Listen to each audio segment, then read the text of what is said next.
Buenos días. Nosotros somos el grupo número 3 de esta ronda de seminarios y vamos a hablarle un poco sobre la clase magistral número 3 que lleva por nombre fractura y lesiones ligamentarias de rodilla, fractura y luxaciones de rótulas. Mi nombre es soy la bachiller Rosmarie Rubio y voy a dar inicio a este seminario. Generalidades de la rodilla. La rodilla es una de las articulaciones más grandes de nuestro organismo y tiene funciones importantes como la bipedestación, la marcha y soporte. Debido a que ella soporta la mayor carga del cuerpo y actúa contra las fuerzas verdaderas que pueden suceder durante un traumatismo, como por ejemplo en un accidente de tránsito, pero lo más frecuente de este tipo de lesiones se deben a actividades de tipo deportiva. Se considera como una artrosis donde la superficie articular son bastante amplias y hay recubrimiento ligamentoso y muscular relativamente tenso y fuerte, pero a pesar de esto es inestable. La razón es que la porción media de la palanca femur-tibial es la más débil y también la rodilla tiene un varus fisiológico entre el séptimo y octavo, por lo que la hace más vulnerable. Y los traumatismos generalmente son sobre la cara externa de la articulación. La articulación de la rodilla es expuesta y frágil. Expuesta porque constituye la porción media más débil de la palanca entre el muslo y la pierna y lógicamente vulnerable a cualquier tipo de mecanismo de trauma, y los traumatismos pequeños son bastante frecuentes. Y es frágil porque depende de la integridad anatómica y funcional de los ligamentos, cápsula y sobre todo de los músculos. Se calcula que durante el reposo de las 24 horas hay una disminución del volumen muscular del cuádriceps de hasta 1 centímetro. Eso significa mucho en relación al pronóstico en este tiempo de lesión. Mientras más dure la inmovilización de la articulación, peor puede ser el resultado de la funcionalidad, porque para uno mantener en bipedestación debe mantenerse contraído el músculo cuádriceps. Este se inserta en la rodilla. Es importante considerar desde el punto de vista el origen del traumatismo. 70% de las lesiones cápsulas ligamentosas son producto de actividades deportivas. Así que es importante la exploración completa del paciente, su respectiva anamnesis y examen físico. Hay que buscar el origen del traumatismo, su inicio. A veces es temprano e insignificante hasta tener grandes traumatismos, así que es necesario interrogar desde el principio. La articulación de la rodilla es relativamente inestable. Por esto es que se dice que es expuesta y frágil. Está constituida por la parte distal del fémur y la proximal de la tibia. Los ligamentos colaterales son los estabilizadores de la articulación. Los meniscos aumentan la superficie articular y soportan el peso entre ellos. Y los ligamentos cruzados son los verdaderos sitios de fijación de la articulación. Todos ellos son los que impiden verdaderamente que la articulación que se vaya a cualquier movimiento hacia adelante o hacia atrás o se desplace con facilidad. Todos tienen una función especial y es la de mantener estable la articulación. También disfruta de una musculatura, en especial el cuádriceps, y este es la base fundamental de la estabilidad de la articulación. Para mantenernos en bipedestación y para tener la rodilla estable, el cuádriceps debe mantenerse siempre activo en función. Dentro de sus mecanismos por los cuales se produce la lesión cápsula ligamentosa existen 5 y de la fractura de la meseta tibial. Estos mecanismos son de producción, no son aislados y ellos interactúan entre sí. Dentro de ellos encontramos el valgus forzado de la articulación de la rodilla, encontramos el varus forzado de la articulación de la rodilla, tenemos la hiperextensión, tenemos la presión vertical y los traumatismos directos. Vamos a hablar un poco sobre el valgus forzado de la articulación de la rodilla.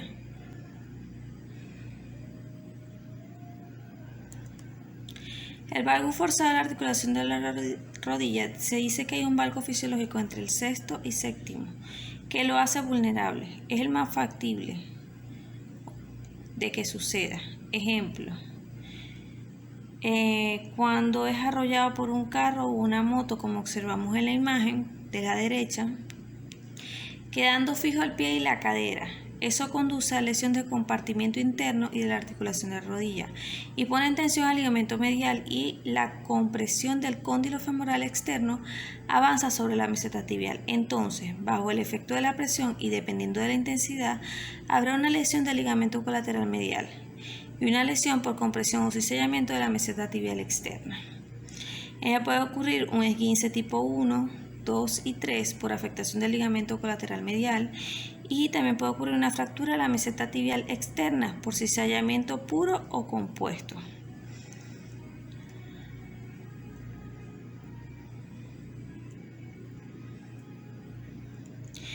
Tenemos también el varus forzado de la articulación de la rodilla, el cual es el menos frecuente. La razón es que hay mayor protección en la ubicación contraria. Pero si en el arrollamiento puede, por este mecanismo forzado intenso, producir un mecanismo de valgo del lado contrario, entonces por este mecanismo habrá presión sobre el compartimiento interno y por el cóndilo femoral interno, producir fractura de la meseta tibial interna por lesión del ligamento colateral externo en los grados 1, 2 y 3. Esto quiere decir que el varus en la articulación es menos factible, porque si es en el arrollamiento solamente bajo esas condiciones, el efecto del valgo forzado sobre la articulación del lado contrario produce un varus forzado. Esta actúa sobre el compartimiento interno de la articulación. El varus forzado puede condicionar lesión del ligamento colateral externo en los 3 grados y fractura de la meseta tibial interna, que por constituciones anatómicas es menos factible que se produzca una fractura. Dentro del mecanismo también tenemos la hiperextensión. Ya va, que no pasa. La hiperextensión es justamente estando flexionada la articulación de la rodilla como respuesta de la inercia del mecanismo de producción, se hace un movimiento de extensión muy rápido, lo cual ocasiona que atrape los meniscos en este momento, y además puede haber rotación interna y externa y producir lesiones de los mecanismos y de la cápsula articular. Entonces, para que haya rotación interna o externa, la articulación de la rodilla debe estar en flexión. Estos movimientos de rotación son debidos a través de las articulaciones de la cadera.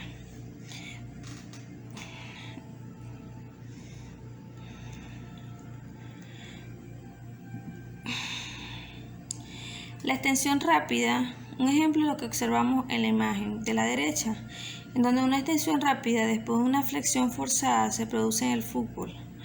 Es tan rápida el deslizamiento de las caras articulares del fémur y de la tibia que los meniscos, sobre todo el interno, son traccionados y lesionados. La hiperextensión de la rodilla puede provocar una lesión de cápsula posterior. Dentro de la presión vertical tenemos que es de una condición muy especial. Una fuerza muy intensa en forma vertical que produce lesión estructural tanto de los cóndilos femorales así como también de los malleolos y de la meseta tibial por compresión producida, por ejemplo, por la caída de altura. Tenemos el traumatismo directo, que en los accidentes de tránsito, que son muy factibles, la gran mayoría de las lesiones son producidas por accidentes de tránsito, en especial por arrollamiento. El traumatismo directo entonces sería caída sobre la articulación de la rodilla caminando, se consigue un hueco y se cae, y ahí hay una gran energía potencial sobre la rodilla. Y en los arrollamientos puede producir lesiones o fracturas abiertas dentro de ellas, como luxaciones posteriores, cuando se da un golpe sobre la cara o el menisco tibial, rompiendo el ligamento cruzado anterior y produciendo el desplazamiento notable de la articulación hacia posterior. Un porcentaje de traumatismo directo son abiertos. Un ejemplo de esto es el que tenemos en la imagen, donde un choque directo anterior por caída sobre la rodilla ocasiona una fractura de la rótula. En resumen, los mecanismos de producción entonces son 5, que son el valgo forzado, el varo forzado, la hiperextensión, la presión vertical, el traumatismo directo. Ahora hablemos un poco sobre la clínica. Los mecanismos van a repercutir sobre la articulación produciendo sintomatología. Dentro de esta sintomatología podemos encontrar el dolor, que regularmente el dolor, ya sea traumático o de tipo inflamatorio, es sobre el compartimento interno y las razones como son anatómicas, el mecanismo de producción que mayormente produce lesión en este compartimiento y el mecanismo de irradiación. Si tenemos un paciente que refiere dolor a nivel de la articulación de la rodilla, sobre todo pacientes pediátricos o adolescentes deportistas, y no se encuentra deformidad anatómica local, hay que buscar lesión a nivel de la cadera, como dolor a nivel de la cara interna de la articulación, alteraciones a la marcha como fallas, bloqueos o claudicación y deformidades anatómicas. Dentro de las alteraciones de la marcha tenemos las fallas, los bloqueos y las claudicaciones. La falla la podemos describir como una repercusión anatómica durante el reposo de 24 horas de la articulación, que se va a traducir en hipotrofia o disrupción del volumen muscular. Se manifiesta después de un traumatismo. El paciente refleja que después de esto ha venido presentando que cuando camina se le va la rodilla hacia adelante, es decir, le falla la articulación. Se le va hacia adelante y a veces se cae. Entonces, una falla se traduce en una hipotrofia muscular.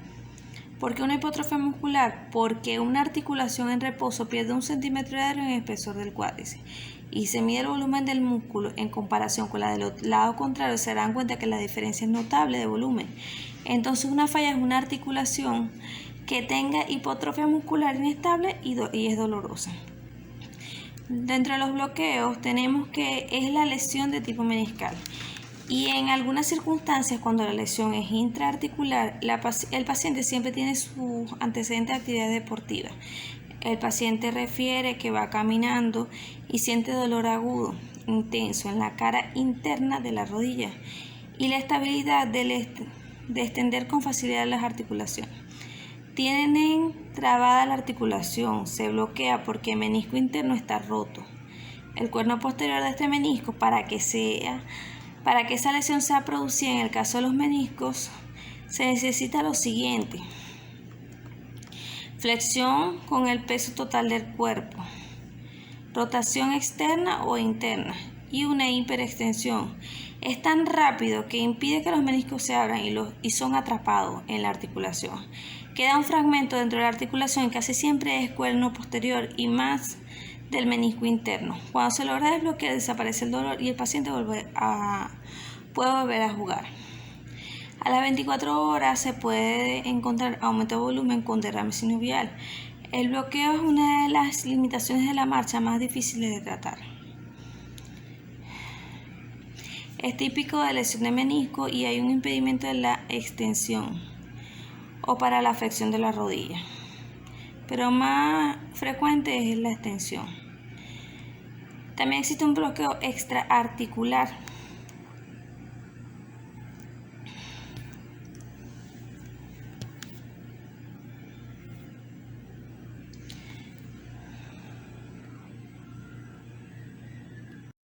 Buenos días, mi nombre es Nicole Saa y yo les voy a hablar sobre las luxaciones de ligamentos colateral. Los ligamentos son estructuras estabilizadoras pasivas de las articulaciones en todo su rango de movimiento. Estos ligamentos actúan de manera combinada y sinérgica en mayor o menor medida según la posición en la que se van a encontrar en relación a la articulación. Su lesión va a indicar la pérdida de este papel y la posible afectación de otras estructuras. Aparece, por tanto, la laxitud que puede ser tolerada o no. Es más frecuente observar este tipo de lesiones en jóvenes con la práctica deportiva, como son aquellos jugadores de rugby o de fútbol americano, entre otros. Pero también se puede observar en aquellos traumatismos de alta energía, en contexto de un paciente politraumatizado. La lesión del ligamento colateral medio es una de las estructuras de la rodilla que con mayor frecuencia sufren este tipo de lesiones. Ahora vamos a observar lo que es la anatomía de los ligamentos colaterales. El primero de ellos es el ligamento colateral del peroné, que es este que está acá, y el otro es el ligamento colateral de la tibia.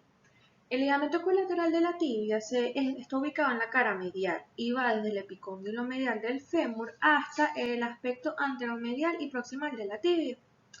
Este se va a fusionar con lo que es la cápsula articular de la rodilla y por detrás y también por el frente. También va a estar unido a el menisco, como podemos observar en el video.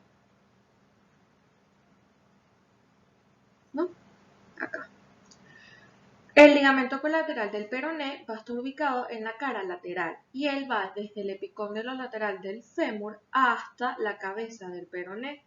Este permanece fuera y al lado de la articulación de la rodilla. En comparación con el anterior, el ligamento colateral del peroné no va a estar fusionado a la cápsula articular ni va a estar unido a ningún menisco. Cuando se extiende la rodilla, ambos ligamentos van a estar tensionados, como vemos en el video. Mientras que cuando este se dobla, los ligamentos se ponen menos tensos, como observamos ahí. La función de los ligamentos colaterales es conservar unidos los cóndilos femorales y tibiales, previniendo de esta manera el desplazamiento lateral, como podemos observar acá. Además de esto, de los obvios movimientos que realiza la rodilla, como es la flexión y la extensión, es posible también lo que es una rotación leve de la tibia sobre el fémur, como ocurre en este video. Esta rotación solo puede suceder cuando la rodilla se encuentra flexionada. Cuando está extendida, la tensión de los ligamentos colaterales hace imposible esta rotación. Ahora vamos a hablar de lo que son las luxaciones del ligamento colateral, específicamente el medio. El mecanismo por el cual ocurre es el valgo forzado. Como les había mencionado anteriormente, este tipo de lesiones se puede observar con mayor frecuencia en los deportistas. En esta imagen que está acá, podemos ver como un jugador de fútbol americano está sufriendo un traumatismo indirecto causándole la ruptura de varios ligamentos, entre él el ligamento colateral medio. Así puedo mencionarles que la ruptura aislada de este ligamento es poco frecuente. Los ligamentos colaterales tienen lo que es un mecanismo defensivo. ¿Con qué me refiero a esto? Debido a que al momento de estar en tensión, las fibras posteriores van a estar tensas, mientras que las superficiales van a estar laxas, siendo este el mecanismo defensivo al que me refiero. También les quiero hacer mención de que cuando se encuentre en una posición de flexión la rodilla, es menos probable que se observe una lesión de estos ligamentos. Acá les traigo otra imagen en donde también se puede observar un valgo forzado y con los ángulos podemos ver cómo puede ocurrir esta ruptura. Para hacer referencia a lo que les expliqué anteriormente, les traigo a continuación un video donde podemos observar que cuando se le realiza un golpe directo a la articulación puede ocurrir varias lesiones. Me explico. Si este es de bajo grado, podemos ver que puede ocurrir es un estiramiento o lo que se conoce como un esguince. Puede haber rupturas de algunas fibras, pero no completo. Pero si el traumatismo es mayor, puede haber ruptura completa, causando lo que es la luxación del ligamento colateral medio. Para hablar sobre la clínica traje estos grados, lo cual nos permite entender con mayor facilidad. En el grado 1 son aquellas lesiones que son aisladas, que van a presentar un dolor en la palpación proximal y al realizar pruebas exploratorias van a ser negativas y la marcha es posible. En el grado 2 ya va a haber una ruptura variable no completa, va a tener un dolor brusco con un derrame no evidente de entrada y después puede ser poco importante, pero difícilmente esté hemático. Ya la marcha en este punto no es posible sin bastones. Y en el grado 3 son los síntomas que vamos a encontrar de manera aumentada. Ya va a haber derrame articular hemático y la deambulación va a ser imposible. Y siempre lo debemos confirmarlo con lo que es una RNA, lo que es una resonancia magnética. Continuando con las luxaciones, vamos a observar la que ocurre directamente en el ligamento colateral del peroné. Esto ocurre debido a un mecanismo de varo forzado, como pudimos observar. Va a afectar al ligamento colateral del peroné, que ya les expliqué dónde se ubicaba. Si este es de baja fuerza, puede ocurrir un estiramiento o alguna ruptura de algunas fibras, pero si es con mayor fuerza, puede causar lo que es la ruptura completa. Estos son menos frecuentes en comparación a los anteriores y la clínica que puede presentar es dolor, inflamación, rigidez articular y dificultad a la marcha. Hay un signo que nos va a permitir orientar el diagnóstico, que es el signo del bostezo, ya sea de valgo forzado o de varo forzado. En esto, el paciente se va a ubicar en decúbito supino y el examinador con una mano va a tomar la porción distal de la tibia y con la otra va a sujetar la rodilla en su cara medial. Entonces va a desplazar lo que es la tibia, ya sea hacia medial o lateral, según lo que vaya a evaluar. Esta maniobra de estrés es en varo, la que les están enseñando aquí. Y lo que quiere es, si queremos, es aislar el ligamento colateral del resto, debemos alzar la rodilla en un ángulo de 30 grados para poderlos aislar de los otros ligamentos. Si este test es positivo, se va a observar una mayor laxitud, una disminución en el tope o un dolor en comparación con la articulación que está sana. Con respecto a las complicaciones que se puede observar en las luxaciones del ligamento colateral medio, tenemos lo que es el Pellegrini-Stida 1. Esto ocurre debido a lo que es una calcificación del ligamento colateral medial de la rodilla posterior a un trauma. Hace que el dolor persista y se acompañe de una pérdida de movilidad tanto de flexión como de extensión. Este se puede observar radiográficamente debido a la aparición de lo que es una luna separada del cóndilo, como podemos observar acá, acá y acá. Y aquí también. Bueno, muchísimas gracias, espero que hayan entendido. Mi nombre es Hamsi Seili y continuando con el tema voy a hablarles sobre los métodos diagnósticos. En el diagnóstico imageneológico, la radiografía simple para orientar las fracturas asociadas y la resonancia para las posibles lesiones en partes blandas. Aquí debemos solicitar radiografías estándar para evaluar la dirección de la luxación y para confirmar la reducción. Las radiografías iniciales deben obtenerse inmediatamente después de la evaluación del paciente. La resonancia magnética nuclear puede ser utilizada para identificar lesiones de tejidos blandos y lesiones óseas ocultas, pero solo después de que el paciente haya sido estabilizado. Continuando, vamos con el tratamiento. Ante cualquier grado de entrada, siempre será conservador mediante reposo deportivo, frío local, antiinflamatorio, inmovilización, bastones y rehabilitación posterior que va orientada a la ganancia activa progresiva del arco del movimiento y a la potenciación muscular. Algo más controvertido es la necesidad de reparación del ligamento colateral cuando existe una lesión meniscal o rotura del ligamento cruzado anterior, que esto es conocido como la tríada de O'Donoghue.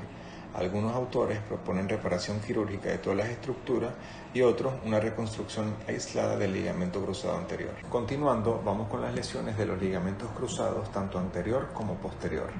Comenzando con la anatomía, estos son fáciles de lesionar, carecen de una irrigación propia. Lo hacen a través de las arterias que cubren la sinovial. Ellos no tienen una irrigación en sus inserciones óseas. El ligamento cruzado anterior va desde la parte anterior de la tuberosidad intercondilia por delante del menisco interno hasta la cara interna del cóndilo femoral externo. En su estructura tienen fibras tensas y otras relajadas, y eso los protege en flexión y facilita la rotación interna y externa y permite la estabilidad en la extensión. El ligamento cruzado posterior va de la región posterior de la tuberosidad intercondilia dirigido de una forma horizontal hacia la cara externa del cóndilo femoral interno. Mide 38 milímetros en flexión y la masa del ligamento se pone tensa, en extensión se encuentra relajada. Se relaja para defenderse porque así es menos posible que la lesione, mientras que en la flexión se pone tensa para impedir que la articulación se vaya hacia atrás. La ventaja del posterior es que tiene mayor irrigación que el anterior y es menos probable que se produzca la lesión del posterior, ya que el mecanismo tendría que ser una hiperextensión violentísima sostenida. En la anatomía del ligamento cruzado anterior, esta es una estructura intraarticular y extrasinovial. Su inserción proximal se sitúa en la porción más posterior de la cara interna del cóndilo femoral externo.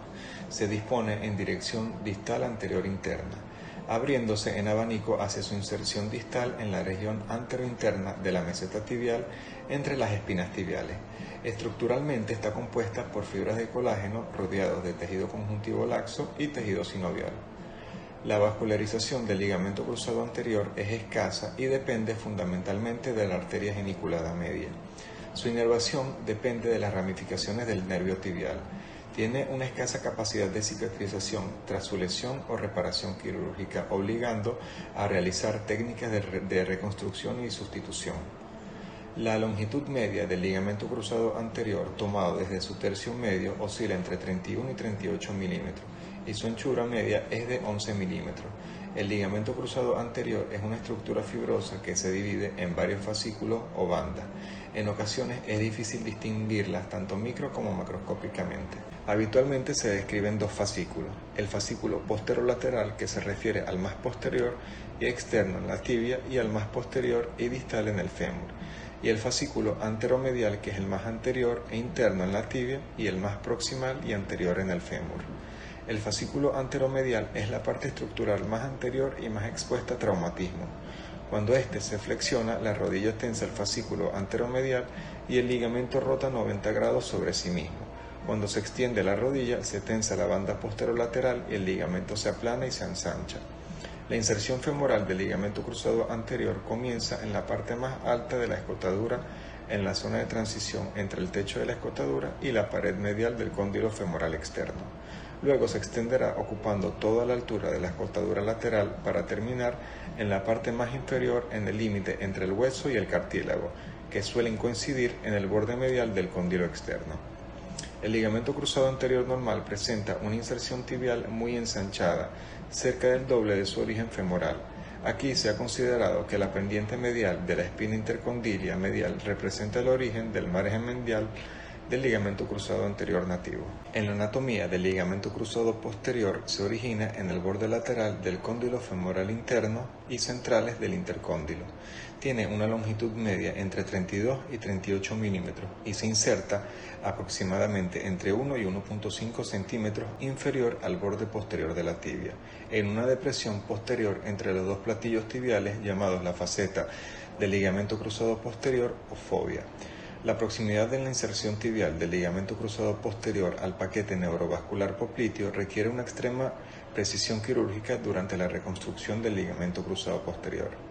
Hay tres principales divisiones del ligamento basado en los criterios de fuerzas de tensión. La banda más grande es la anterolateral, la banda más pequeña es la posteromedial y la banda más variable de tensión la forman los ligamentos meniscofemorales. Anterior es el ligamento de Humphrey y el posterior es el ligamento de Urisberg. La epidemiología y la frecuencia: la lesión del ligamento cruzado anterior constituye la lesión grave más común en los ligamentos de rodilla. La incidencia de estas lesiones es cada vez mayor debido a la creciente práctica deportiva de alto riesgo en la población. Aproximadamente 2/3 de los casos de rotura del ligamento cruzado anterior se producen durante la realización de deportes sin contacto y el dolor es intenso y la hemartrosis de instauración aguda es muy característica. La rotura del ligamento cruzado anterior es la lesión ligamentaria más frecuente en la rodilla, con alta prevalencia en el mundo deportivo y laboral. Se estima una incidencia de 8.1 por cada 100.000 personas al año, siendo más frecuente en mujeres que en hombres. Su lesión es muy habitual durante la realización de actividades deportivas, especialmente aquellas que implican impacto o pivotaje. El mecanismo más habitual es el del pie fijo y la rodilla realiza un giro brusco, lo que es típico notar como un craquido, que esto va a implicar directamente el choque entre el fémur y la tibia, que esto es secundario a la rotura de dicho ligamento. El paciente suele tener la rodilla inflamada, con cojera y dolor, especialmente los primeros días. El sexo del paciente tiene gran importancia, ya que las niñas van a tener mayor laxitud, mayor riesgo de rotura del ligamento cruzado anterior y mayor riesgo de lesiones asociadas y mucho más dificultad para la vuelta al deporte. La edad también será crítica en la toma de decisiones. Cuanto menor es la madurez articular, mayor laxitud y es mayor el riesgo de alteración del crecimiento por daño oficiario. La mayor incidencia de lesiones del ligamento cruzado anterior se encuentra entre los 15 y los 18 años, mientras que la mayor tasa de cirugías de revisión se da en pacientes alrededor de los 14 años. La madurez sexual, que en la clasificación de Tanner, el estirón puberal o la comparación de la altura con hermanos y padres van a ser determinantes en la selección del tratamiento frente a estas lesiones. La obesidad infantil también favorece las lesiones del ligamento cruzado anterior y un aumento en las lesiones asociadas. Y por último tenemos el ligamento cruzado posterior. Es la más fuerte de la articulación de la rodilla y su lesión se puede observar de un 38 a un 44% de los traumatismos de articulación. Las lesiones aisladas del ligamento cruzado posterior son infrecuentes y representan un 3.5%, sin embargo las lesiones combinadas son las más reportadas hasta un 56% de los casos. La combinación de lesión entre el ligamento cruzado posterior y anterior es del 45,9% y la inestabilidad posterolateral se asocia a un 41,2%. Hola, les habla Laura Salazar. Continuando con los ligamentos cruzados, vamos a hablar sobre los mecanismos de lesión. En el ligamento cruzado anterior, este puede ser lesionado por un golpe fuerte al lado de la rodilla, como suele suceder en el fútbol. También por una hiperextensión de la articulación de la rodilla, como pueden ver en la imagen. También, al la persona hacer una parada rápida y un cambio de dirección al correr, aterrizando de un salto o girando, lo que es muy común en los jugadores de baloncesto, pueden ser lesionados el ligamento cruzado anterior, mientras que el ligamento cruzado posterior tiende a ser un poquito más resistente. Este puede ser lesionado en accidentes automovilísticos, donde la rodilla flexionada, sea del chofer, del conductor o del pasajero, es golpeada con el tablero. Esto presiona la tibia justo debajo de la rodilla y hace que el ligamento cruzado posterior se desgarre. También puede ser lesionado en deportes de contacto, donde personas que practican deportes como el fútbol americano pueden desgarrarse el ligamento cruzado posterior cuando se caen sobre una rodilla flexionada con el pie apuntando hacia abajo. La tibia golpea primero el suelo y se desplaza hacia posterior. Esta lesión también puede producirse si la persona es derribada cuando tiene la rodilla flexionada. En la clínica, es habitual que el paciente refiera oír o sentir un pop en la rodilla durante el traumatismo. Frecuentemente tienen una sensación de inestabilidad ante determinados movimientos. El dolor va a ser intenso y vamos a ver un aumento de volumen en la zona. La hemartrosis de insaturación aguda es muy característica de esta lesión. La exploración en el momento agudo puede estar dificultada por la inflamación, el dolor y la contractura muscular antiálgica. En la maniobra de Langman, se va a colocar el paciente en decúbito supino. Se sujeta el segmento de la pierna y de la rodilla. Se hace una ligera flexión de unos 30 grados y una ligera tracción. Si hay un desplazamiento nos indica que hay una lesión del ligamento cruzado anterior. Mientras que en la maniobra del cajón anterior y posterior, cuando se flexiona mucho, más de 90 grados, se hace una tracción, ya sea anterior o posterior. Si se abre el cajón, hay lesión evidente del cruzado anterior. Si se cierra o se va hacia atrás con más facilidad, es del cruzado posterior. La sensibilidad para demostrar la insuficiencia del ligamento cruzado anterior es muy inferior, no siendo superior al 50%. Cabe destacar que estas maniobras no se hacen de inmediato que el paciente sufra la lesión porque es doloroso, sino que se deja que pase el proceso inflamatorio y luego se realicen las maniobras. A veces se hacen bajo anestesia local para diagnosticar rápidamente y ver si se puede hacer una reparación quirúrgica del mismo. Estudios de imágenes. La radiografía simple de la rodilla constituye la prueba complementaria inicial y se deben obtener proyecciones antero-posterior, lateral. También se puede realizar una resonancia magnética nuclear. Esta puede ser utilizada para identificar lesiones en tejidos blandos, lesiones óseas ocultas, pero solo después de que el paciente haya sido estabilizado. Esta es de gran ayuda para desarrollar un plan quirúrgico. También se debe pedir un axial de rótula y una proyección de escotadura. La artroscopía de rodilla ofrece una visión directa de la lesión del ligamento cruzado anterior, aunque rara vez es necesaria. La historia clínica detallada de la lesión y la sintomatología posterior a la fase aguda son claves para la orientación diagnóstica. En el tratamiento de las lesiones de los ligamentos cruzados, en personas con actividad física productiva se le indica un tratamiento de tipo quirúrgico. La mayoría de estos tratamientos es por sutura del ligamento cruzado, pero por la precariedad de la irrigación muchas veces este falla, por lo cual siempre se tiene que hacer por sustitución por injerto, y de esto hay muchos métodos de tratamiento, pero la más útil o la más fisiológica es el autólogo. Este consiste en tomar un injerto de otro tendón, que es el tendón rotuliano, y se saca un porcentaje del tejido óseo de la rótula y de la tibia, y se trasplanta y se fija. Mientras que en una lesión que sea moderada, es decir, por una ligera distensión del ligamento y que el paciente no tenga ninguna actividad deportiva, sea sedentario, se le puede indicar alguna inmovilización al comienzo que pase la inflamación y luego se comienza la rehabilitación por 4 o más semanas dependiendo del paciente. La fisioterapia es extremadamente importante en estos casos para recuperar la movilidad de la articulación. Gracias. Buenas tardes, mi nombre es Jennifer Salazar y les voy a hablar acerca de la lesión de los meniscos. Primeramente vamos a definir qué son los meniscos. El menisco es una pieza de cartílago resistente y corioso en forma de C. Va a actuar como un amortiguador entre la tibia y el fémur. Va a formar un sistema de almohadillas que van a soportar y dar estabilidad a la articulación de la rodilla. Ellos van a aumentar la superficie articular y a mejorar la lubricación de dicha articulación. Una ruptura del menisco es una de las lesiones de rodilla más comunes.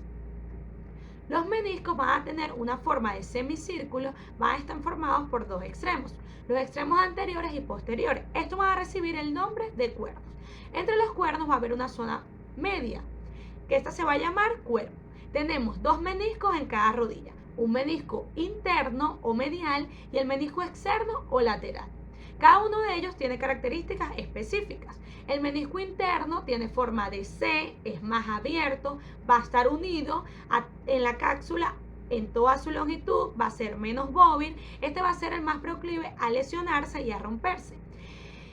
Él va a estar íntimamente relacionado o unido al ligamento lateral interno. Por lo tanto, las lesiones del ligamento lateral interno van a estar relacionadas a la ruptura del menisco interno. El menisco externo, por su parte, tiene forma de O. Él es más cerrado. No va a estar unido en toda su longitud a la cápsula y es más móvil. La epidemiología y la frecuencia de las lesiones de menisco. Primeramente, la incidencia anual de la ruptura del menisco se sitúa entre 60 y 70 por cada 100.000 habitantes. Es más frecuente que este tipo de lesiones ocurran en hombres, porque está relacionada con las prácticas deportivas. Es 2 veces más frecuente la ruptura del menisco interno que el externo. Ya les expliqué las propiedades anatómicas, que este es menos móvil y por lo tanto más proclive a lesionarse. Se puede producir por lesiones traumáticas que generalmente están relacionadas al fútbol, a la práctica de deporte, y lesiones no traumáticas que están relacionadas a meniscopatías o enfermedades degenerativas. El mecanismo de producción de la lesión del menisco. El mecanismo lesional clásico de la ruptura de menisco obedece a movimientos de flexión o extensión con un bloqueo brusco del pie que se va a encontrar fijo en el suelo. Va a bloquear el mecanismo de torsión fisiológico con el que contamos la rodilla. Esto va a impedir la rotación externa tibial con la extensión y la rotación interna de la rodilla en flexión.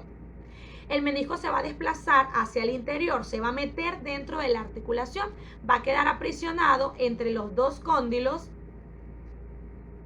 entre el femoral y el de la tibia, y va a ser aplastado y desgarrado longitudinalmente.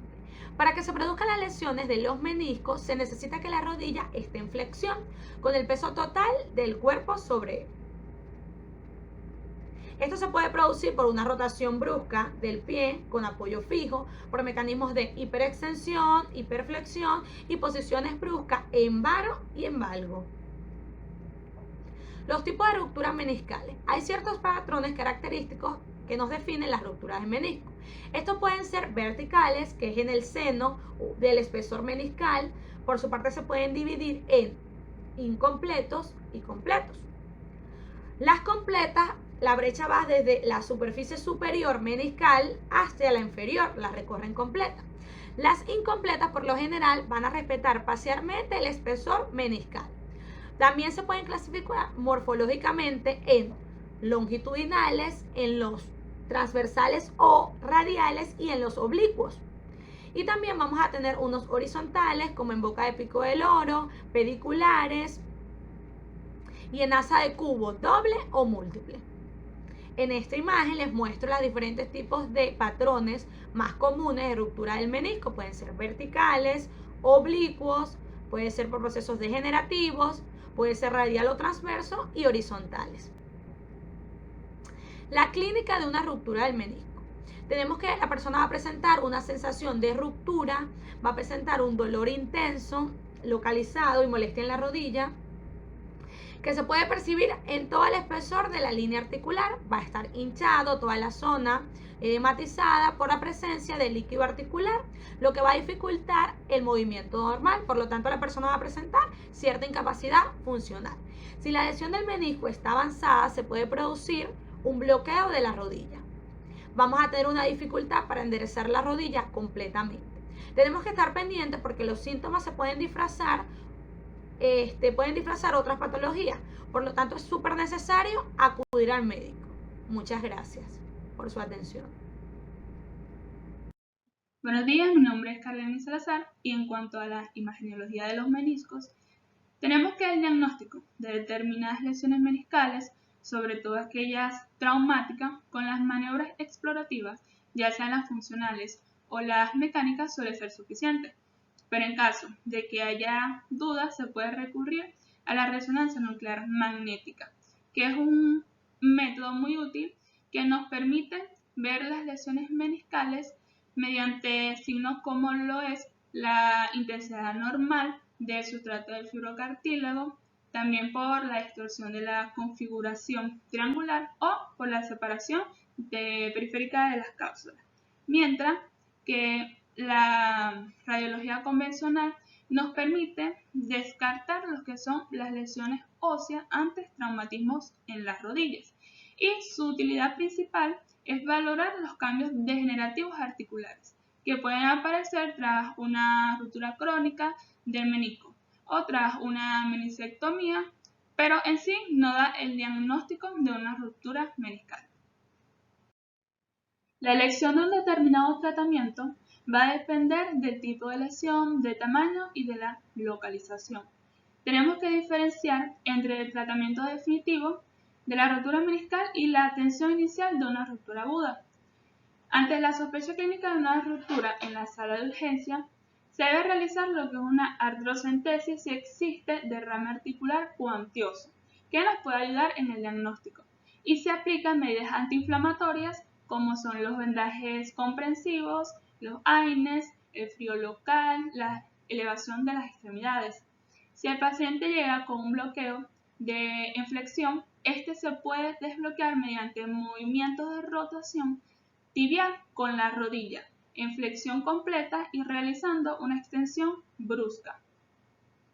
El tratamiento conservador, va a estar indicado en pacientes que refieren dolor a alguna actividad física y durante la práctica de algún deporte, pero que no presentan episodios de bloqueo ni ningún derrame, y que en la exploración física las maniobras meniscales son dudosas. Esta rehabilitación consiste en potenciar y flexibilizar lo que es la musculatura, generalmente utilizando ejercicios de tipos isométricos y de contracciones excéntricas, focalizándose en lo que es la propioceptividad de las articulaciones. De la misma manera, se pueden emplear medios físicos antiinflamatorios, como es la termoterapia, el ultrasonido, la magnetoterapia y la electroanalgesia. También hay otros criterios como son las lesiones meniscales asintomáticas, las lesiones meniscales con capacidad para una cicatrización, cuando la ruptura longitudinal, ya sea parcial o total, sea menor de 1 centímetro de longitud y sea estable, que se asienta en una zona periférica, y las rupturas meniscales radiales menores de 5 milímetros. El tratamiento quirúrgico va a estar indicado en los casos en donde existe una ruptura detectada tanto por la exploración física como por los estudios de imágenes, o cuando por el tratamiento conservador no se haya obtenido la respuesta necesaria. El procedimiento quirúrgico de elección va a ser por la artroscopia. Los procedimientos terapéuticos definitivos ante una ruptura meniscal van a ser la sutura meniscal, la meniscectomía, el trasplante de menisco y el implante meniscal de colágeno. En cuanto a las fracturas de la extremidad proximal de las tibias, también conocidas como fracturas de las mesetas tibiales, son aquellas que van a ocurrir en el plano metafisio-fasciario proximal de la tibia. Estas van a afectar directamente a lo que es la superficie articular y con frecuencia se van a asociar a lesiones de los ligamentos y los meniscos. A corto plazo tenemos que vigilar lo que son las lesiones neurovasculares, debido a que hay traumatismos que pueden lesionar al nervio peroné o a la arteria poplítea. Y a medio y largo plazo hay que evitar la rigidez y las desviaciones secundarias, que van a conllevar a lo que es una gonartrosis precoz. La meseta tibial, en su superficie posterolateral, se articula con la cabeza del peroné. En la superficie superior vamos a encontrar lo que son los platillos y entre ellos la espina de la tibia. En la superficie superolateral de la meseta tibial es convexa en el plano sagital, mientras que el platillo medial es más grande, particularmente en la eminencia lateral.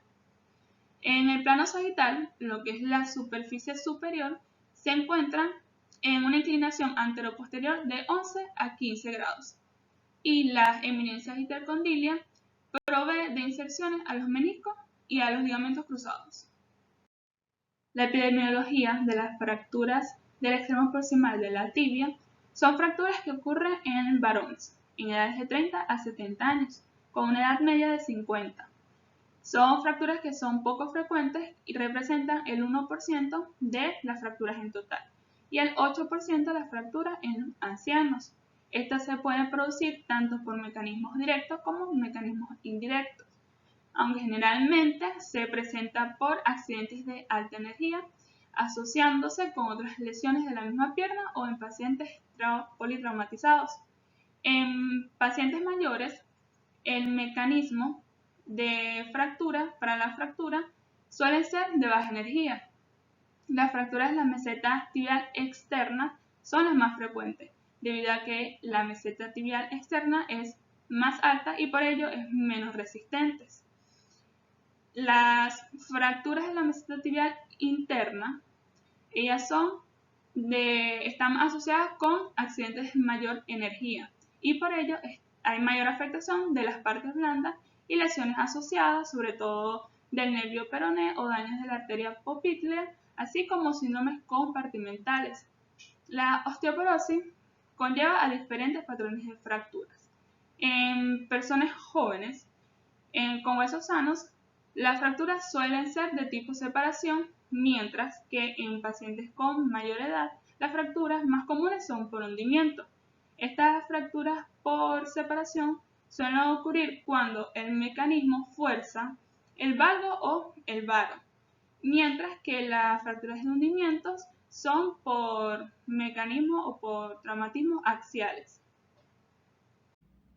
Soy Oriana Salazar y continuando con el seminario de fracturas de meseta tibial, ahora vamos a hablar sobre los mecanismos de lesión, donde el mecanismo más frecuente es el de valgo forzado, donde va a haber lesión de ligamento medial, menisco medial y fractura de meseta tibial, generalmente la meseta tibial externa, dependiendo de la intensidad de la lesión. También vamos a tener el mecanismo de varo forzado y también puede ocurrir por el mecanismo de compresión directa o presión vertical, donde va a haber más frecuentemente lesión de la meseta tibial interna. Esta es menos frecuente porque la meseta tibial interna es más densa. Esta fractura va a ser, es más inestable y va a conllevar a más complicaciones como lesiones neurovasculares y lesiones ligamentarias. En las fracturas de meseta tibial, la clasificación más usada actualmente es la clasificación de Schatzker. Esta es importante ya que dependiendo del tipo se va a dar un tratamiento más oportuno. En el tipo 1 hay separación, estas son fracturas desplazadas. En el tipo 2 hay separación de presión, son fracturas desplazadas y deprimidas. En la tipo 3 hay depresión central. En la tipo 4 hay fractura del cóndilo medial o tibial interno. En la tipo 5 son fracturas bicondilias y en la tipo 6 hay fractura de meseta con disociación de metáfisis y diáfisis. En la fractura tipo 1, esta va a ser una fractura en cuña pura del cóndilo o malleolo externo. Esta es frecuente en jóvenes con huesos normales. El mecanismo más frecuente, hay un error allí, es de baja energía. Solo que van a haber ciertas condiciones que si es un paciente joven con algún tipo de condición, puede ocurrir esta fractura, pero por lesiones de alta energía. El mecanismo más frecuente es en valgo, ya que el malleolo externo es más débil.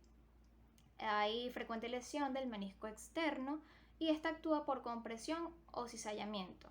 Dependiendo de la resistencia del tejido, si es por compresión pura, va a haber fractura del cóndilo o malleolo externo y se va a observar en forma de cuña. Con respecto a la tipo 2, esta es la más frecuente, es una fractura en cuña periférica asociada a depresión de la superficie articular central adyacente.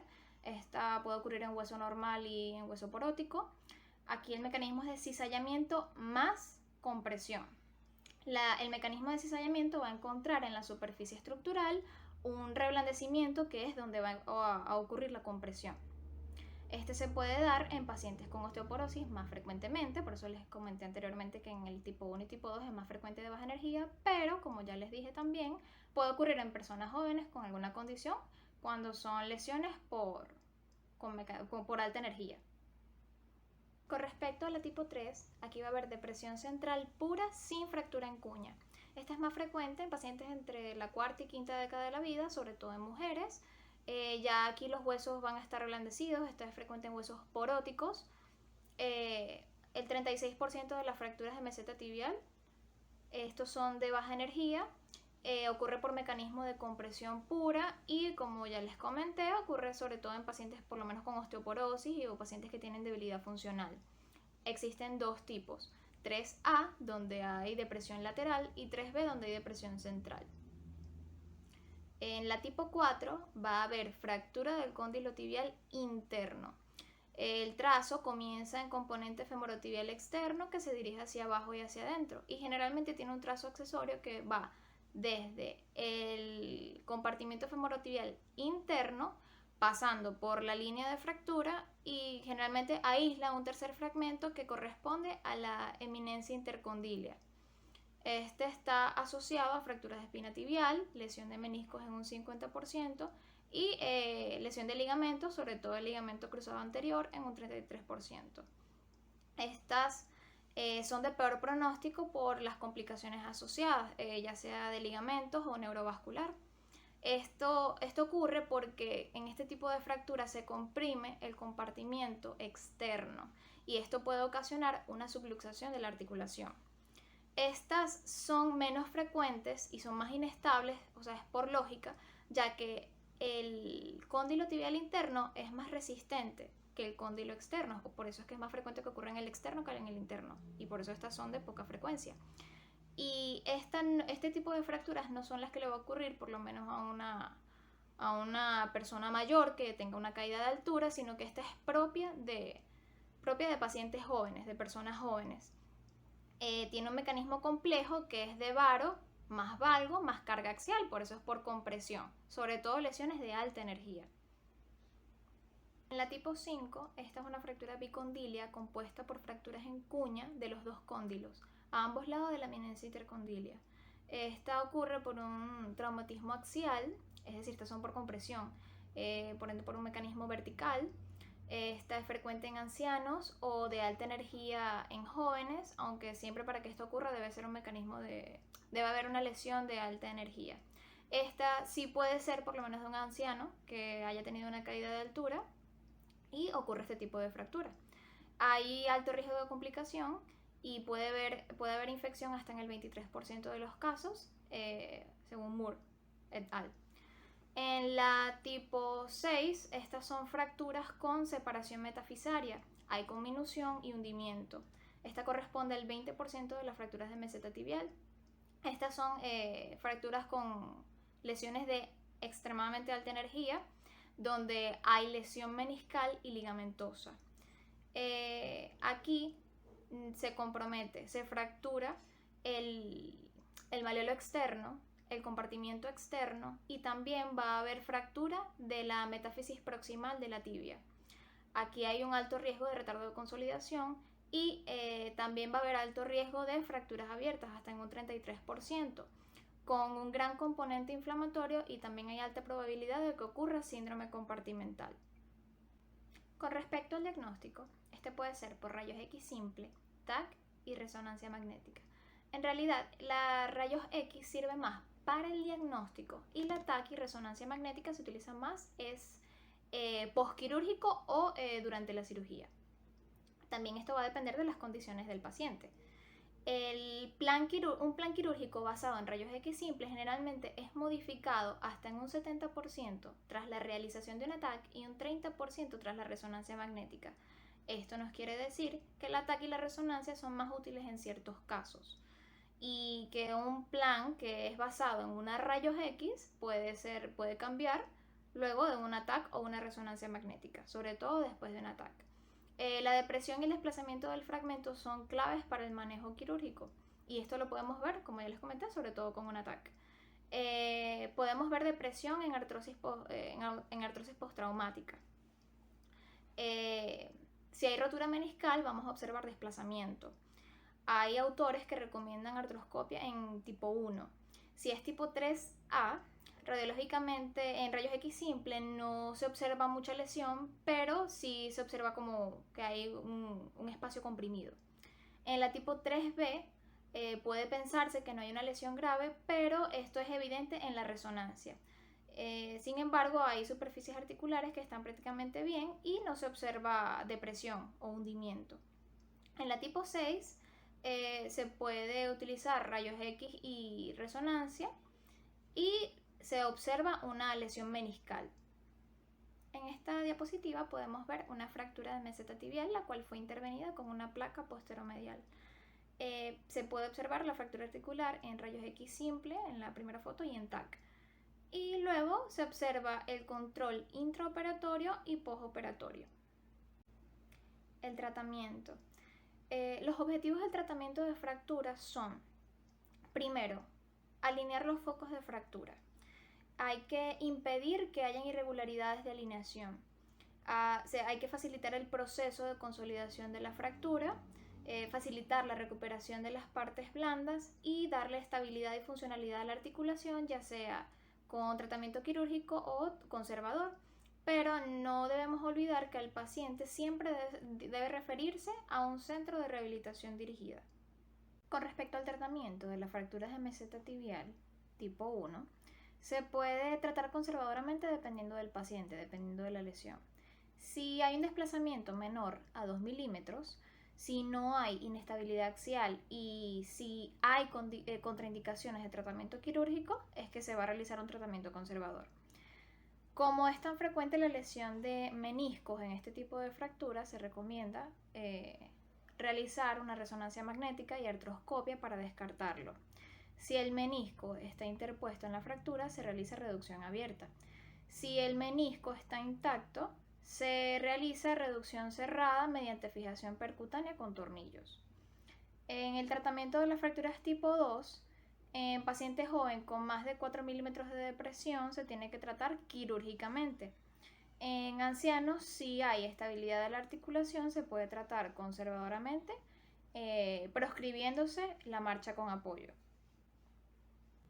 En el tratamiento de las fracturas tipo 3, si es 3A, el tratamiento es conservador si la rodilla es estable.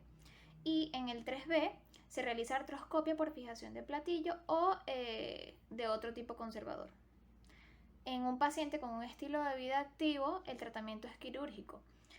Con respecto a las tipo 4, principalmente el tratamiento es quirúrgico y el tratamiento conservador en estas fracturas solo se va a indicar cuando no están desplazadas.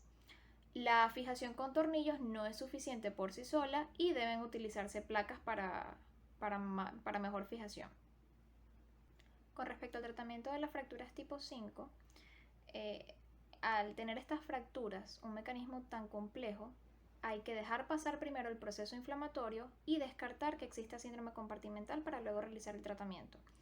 Entonces podríamos decir que estas fracturas tienen primero un tratamiento conservador hasta descartar las complicaciones y luego sí se procede al tratamiento quirúrgico, el cual es principalmente con fijador externo. Estudios recientes han demostrado que la técnica de doble incisión también ha disminuido la tasa de complicaciones. En las fracturas tipo 6 no se recomienda tracción y la mayoría de estas se tratan con placas y tornillos, o sea, el tratamiento es principalmente quirúrgico. Buenas, mi nombre es Lenny Sanabria. Continuamos con las fracturas de rótula. En cuanto a su anatomía, tenemos que la rótula es el hueso sesamoide más grande del cuerpo humano. Tiene una forma más o menos ovoide irregular, cuya base, parte superior, es rugosa, para la fijación del recto femoral y del vasto crural, y el ápice, que es la parte inferior, es redondeada para soportar la tracción del tendón rotuliano distalmente. En su cara anterior va a recibir las fibras del tersor de la fascia lata y las fibras tendinosas del recto femoral, y en su cara posterior, que es ovalada y lisa en sus 3/4 proximales, se encuentra recubiertos por cartílago articular, el cual se encuentra en contacto con la cara anterior y distal del fémur, por lo que va a formar parte de la articulación femoropatelar. La rótula está integrada en el aparato extensor de la rodilla, y el retináculo medial y lateral son expansiones de este aparato extensor. A nivel biomecánico y funcional, la rótula está considerada como un punto central de conexión entre el tendón común del cuádriceps y el tendón del rotuliano, y como un componente articulado del mecanismo extensor de la rodilla, y más concretamente de la articulación femoropatelar. Entre las principales funciones de la rótula está que actúa como un punto de apoyo, aumentando el brazo de palanca del cuádriceps. Guía las fuerzas entre el componente femoral del cuádriceps y el tendón del rotuliano, y protege a la anatomía profunda de la rodilla y al tendón del cuádriceps de las fuerzas de fricción. En cuanto a la epidemiología y los mecanismos de lesión, las fracturas de rótula son del 0.5 al 1.5% del total de las fracturas. 10% de estos son por pacientes politraumatizados por accidentes de tráfico, y son el resultado en la mayoría de los casos de traumatismos directos de la rodilla entre las edades comprendidas de 30 a 60 años. En un traumatismo de alta energía como un accidente de tráfico, se pueden asociarse con otras lesiones como las fracturas del salpicadero, donde se ve una fractura del ipsilateral de la meseta tibial, una fractura de la diáfisis del fémur y una luxación posterior de la cadera. Los mecanismos de lesión de las fracturas de rótula generalmente son por mecanismos indirectos en un 90%, y esto se da por contracción brusca y violenta del cuádriceps, donde suele provocar una fractura con diferentes grados de conminución del polo inferior. Las lesiones indirectas van a causar un mayor daño del retináculo que las lesiones directas, y su patrón habitual es transversa o polar. Hay procedimientos quirúrgicos como la artroplastia total de rodilla, en la que incluyen las fracturas de rótula como parte de sus complicaciones. En cuanto a los mecanismos directos, son raros, y estos se dan por los impactos directos sobre la cara interna de la rótula, y habitualmente es multifragmentaria o conminuta, y a veces se acompaña de traumatismo rotuliano o condilio, y su trazo de estas lesiones directas son conminutas y vertical. Gracias. Buenas, mi nombre es Edgar Zanoja y voy a hablarles sobre la clínica de las fracturas de rótula. Tenemos síntomas que van de dolor, limitación del movimiento, abrasiones o equimosis, edema, hemartrosis y disrupciones. Tenemos que verificar la fractura, si es una fractura expuesta o no, ya que si es una fractura expuesta tiene que tratarse como una urgencia, y este tipo de lesiones producen o es producida por lesiones abrasivas.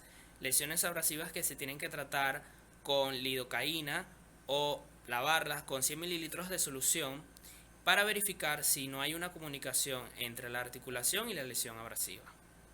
De segundo, tenemos que verificar el movimiento de la articulación, si puede ser en flexión o extensión, ya que para sí puede ser operado o no el paciente. Si, por ejemplo, en este caso tenemos una limitación del movimiento, puede ser producida por una hemartrosis y tenemos que liberarla de ella. O también puede ser por edema marcado por el paciente o por la misma fractura. Así nos dará cómo tratar este tipo de lesión. El diagnóstico se obtiene mediante una radiografía, una tomografía o una resonancia magnética. Si utilizamos una radiografía puede ser anteroposterior, lateral o axial. En una radiografía lo que evaluamos es el índice de Salvati, puesto que el índice de Salvati lo que nos dice es si la patela está en una posición normal, en una posición alta o baja, que mayormente encontramos una patela alta cuando hay una fractura, puesto que el tendón del cuádriceps y del rotuliano llevan cada fragmento que está separando. Este índice se obtiene por la división de la longitud de la patela, que va desde el polo superior hasta el polo inferior o base. Luego, la longitud del tendón, que va desde el polo inferior de la patela hasta la TAT. Dividiendo estas longitudes obtenemos un valor. Ese valor, si es normal, es igual a 1. Si ese valor está entre 0.5 y 0.8, la patela está alta. Y si obtenemos un valor de 1.2 y 1.5, la patela está baja.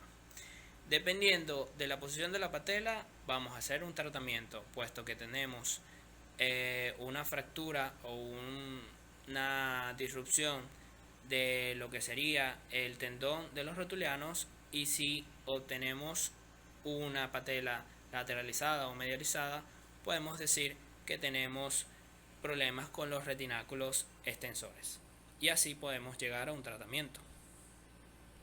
El tratamiento puede ser de manera conservadora cuando hay daño o lesión de la superficie articular, y lo que podemos hacer al principio es ver que hay una hemartrosis y luego hacer una artrocentesis, mandar una inmovilización con yeso con una posición de 15-20 grados, se prohíbe la marcha o deambulación y luego se manda a rehabilitación.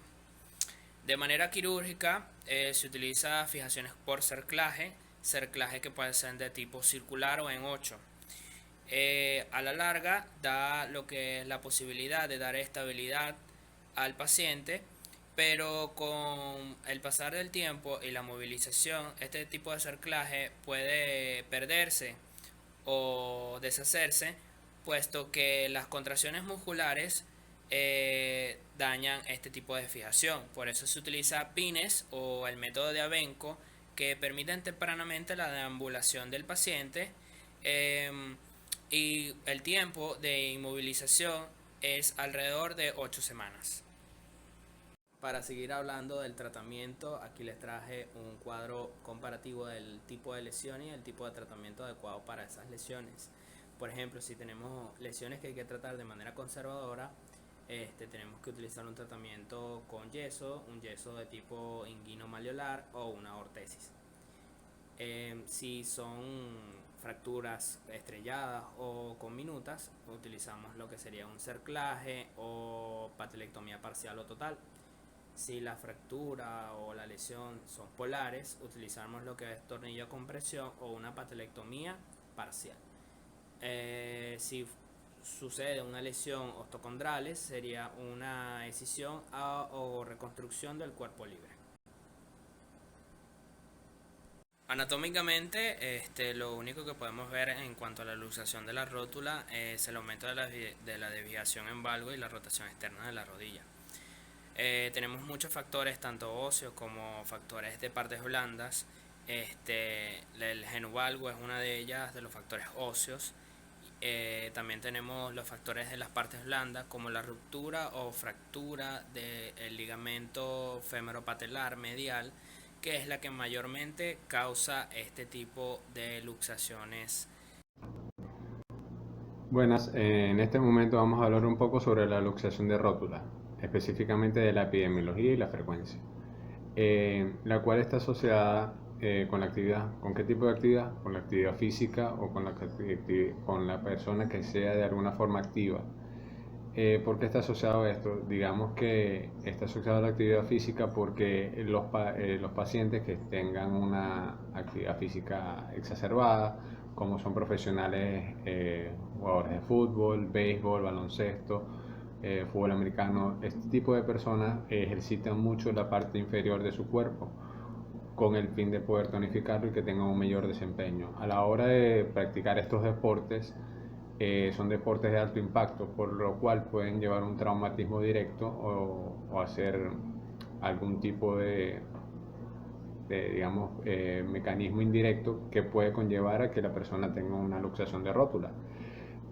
Por el contrario, si la persona no es una persona sedentaria, es una persona que nunca hace deporte, es una persona que, digamos, que no tiene la misma probabilidad que una persona que practica este tipo de deporte a tener una luxación de rótula. Por eso es muy importante a la hora de hacer una anamnesis o un interrogatorio, preguntarle al paciente si hace ejercicio, si no hace ejercicio, o qué tipo de actividad estaba haciendo mientras ocurrió este suceso.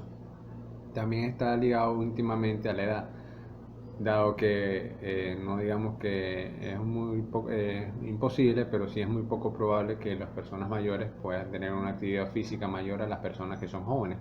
Por eso la edad es un factor predeterminante, el cual puede conllevar a que el paciente de 10 a 17 años, 18 años, 20 años pueda tener una mayor probabilidad de tener este tipo de accidentes o de patología como tal. También vamos a hablar un poco sobre el mecanismo de acción, que el mecanismo de acción de la luxación es causado por movimientos de rotacionales asociados simultáneamente a la contracción del cuádriceps. También vamos a hablar un poco sobre la clínica. Que la clínica de un paciente con una luxación de rótula tiene un dolor intenso localizado en el lado medial de la rodilla, en posición de flexión. También puede presentar inestabilidad o bloqueo. Este tipo de problemas de salud se exacerba con la actividad física, con el hecho del movimiento, subir escalera, deambulación, y también el paciente sentado con la rodilla en flexión puede presentar un dolor muy intenso. A la inspección vamos a encontrar que va a haber aumento de volumen marcado en la extremidad afectada y va a haber una limitación marcada de la movilidad articular. A la palpación también vamos a ver que hay una posición anormal de la rótula, lateralizado hacia al lado contrario al cual fue el traumatismo, y también vamos a buscar un defecto a nivel de retináculo, que es muy importante. También vamos a ver signos semiológicos como son el signo de cepillo y el signo de aprensión rotuliana, que nos va a poder orientar a si hay una luxación de rótula o no. También con respecto a las luxaciones de rótula, vamos a tener una serie de estudios de imágenes que nos van a orientar a dar un diagnóstico mucho más específico, entre los cuales tenemos un sine qua non, como es la radiografía simple, en la cual vamos a pedir 3 proyecciones, la antero-posterior, en la cual podemos evidenciar o podemos direccionarnos hacia el paciente si tiene alguna artrosis, una alineación viciosa en varo o en valgo, o algunas fracturas, o podemos también evidenciar una rótula bipartita o patela magna, también como se le dice. En la radiografía simple, con la proyección lateral, en la cual vamos a obtener que tenemos que tener la rodilla en flexión de 30 grados, vamos a poder evidenciar la altura de la rótula, o si hay ausencia de ella, vamos a poder evidenciar la luxación. Hay métodos radiológicos específicos para poder observar mejor la altura de la rótula, entre los cuales están el índice Insalvati, que es el más utilizado, y también tenemos el Blumsat, el índice de Blackburn en Peel, entre otros. También a la hora de hacer una radiografía simple en proyección axial, vamos a buscar el centraje de la rótula en la tróclea femoral como tal.